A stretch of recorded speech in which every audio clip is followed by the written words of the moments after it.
سلامونه نیک هیلې احترامات مې ومنئ ملګرو شهید مندوخیل یمه په دغه تمه په دغه هیله چې روغ جوړ به وئ او د ژوند نه به مزې اخلئ ملګرو نن چا خواله راغلي یو څوک دی او د کوم ځای دی نو راځئ خپل تعریف ورسره کوي السلام علیکم وعلیکم السلام شهید مندوخیل بھائی اول خو ډیره شکریه ادا کوم او نوم مې حیران خټک دی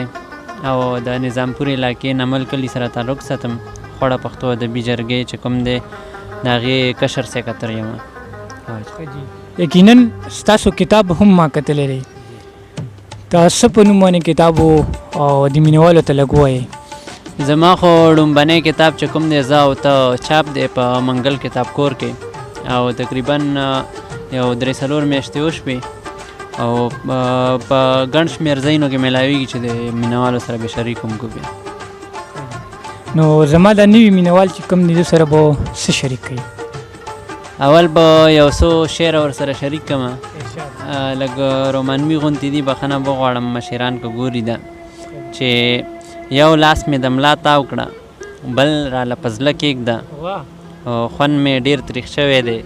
بخښنې سره خوله کې راله خوله کېږده خوند مې ډېر تریخ شوی دی خوله کې راله خوله کېږده نه یم د دولت اوږې ځان سره هر څه کېږده لږ شان جړېدل غواړم سر مې په سینه کېږده او بې له یاره یک تنها ما له حد کې مه کېږده بې له یاره یک تنها ما له حد کې مه کېږده دا حیران به ستا وي خو زړه کې دې خواږه کېږده او یو څو شعرونه به سره نور شریک کړم چې په ماشومتوب کې مې یاري وکړله ښه مې د غم تابعداري وکړله په ماشومتوب کې مې یاري وکړله ښه مې د غم تابعداري وکړله هغې زما زړګي ته ونه کاته ما که هر څو هغې زما زړګي ته ونه کاته ما که هر څو مینت زاري وکړله او خدایه معاف مې کړه توبه کوم د یو بنده مې بندګي وکړله خدایه معاف مې کړه توبه کوم د یو بنده مې بندګي وکړله زما د خپله ځانه زړه تور شوی جانان چې ما نه بېروخي وکړله حیرانه نور مې هېڅ کولی نه شو آخر مې ځکه شاعري وکړله نور به راسره مخکې څه شریکوئ نو که خوښه مو وي یو نظم به سره شریک کړم چې درته یاد یم او که نه عنوان دی وایي چې تا ته اوس هم کله کله د هاړ په سرو غرمو کې بشکال په بارانو کې د ژمي تورو شپو کې د خپل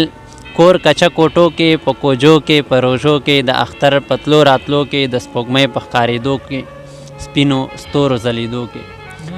د سپوږمۍ په ښکارېدو کې سپینو ستورو ځلېدو کې مازدیګر را خورېدو کې یا څه بل څه داسې وخت کې چېرته داسې محسوسیږي چې یو داسې لیونی دی بې له تا نه چې اوسیږي چې په تا پسې دردیږي زړه یې هر ساعت خوږیږي په خندا کې چې ژړیږي ستا په دید پسې ګرځیږي راته ووایه بې درده چېرته داسې محسوسیږي تا مې ذکر چېرته کړی تا دا فکر چېرته کړی چې دی چېرته څه یې کار دی په غم بخت دی که کلار دی روغ دی جوړ دی که بیمار دی چې په کلي که په ښار دی تا نه پوښته کوم یاره چېرته داسې محسوسیږي ځخه دومره مې خبر کا د زړه وهم راله مړ کا څه الزام را باندې پور که خپل ځان سپین کړه خیر ما تور که خو بس دومره مې خبر کا خو بس دومره خبر راکه خو بس دومره خبر راکه درته یاد یم او که نه دا درته یاد یم او که نه دا مختصر غوندې کې نظم ډېره زیاته مننه یي که نور مې څه شعرونه شریک کړي بالکل به سره شریک کم بالکل نوې غزل دی بیګا مې لیکلی و چې دی امتحان در امتحان د ژوندون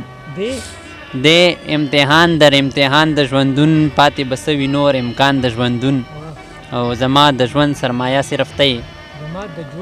زما د ژوند سرمایه صرف ته نور مې بایللی ټول سامان د ژوندون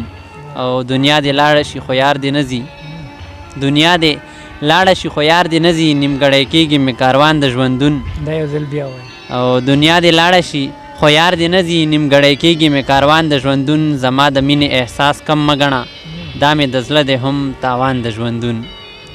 زما د مینې احساس کم مه ګڼه دا مې د زړه دی هم تاوان د ژوندون ستا ماشومان یادونه ستر شو لاړو خالی خالی دی اوس دالان د ژوندون او خار د مالدار دی بچي نشي ساتي دلته چې تنګ شي یو انسان د ژوندون او پکې شعر دی چې پیدا کوونکي یې زما اغیستي غمونه پریښي دي حیران د ژوندون ډېره زیاته مننه ریان خټک بھائی چې تاسو مونږ ته دومره ټایم راکړو ډېره زیاته مننه مو کومه جد تبسم صاحب کیمرمین نه اجازت غواړم د لوی الله فهم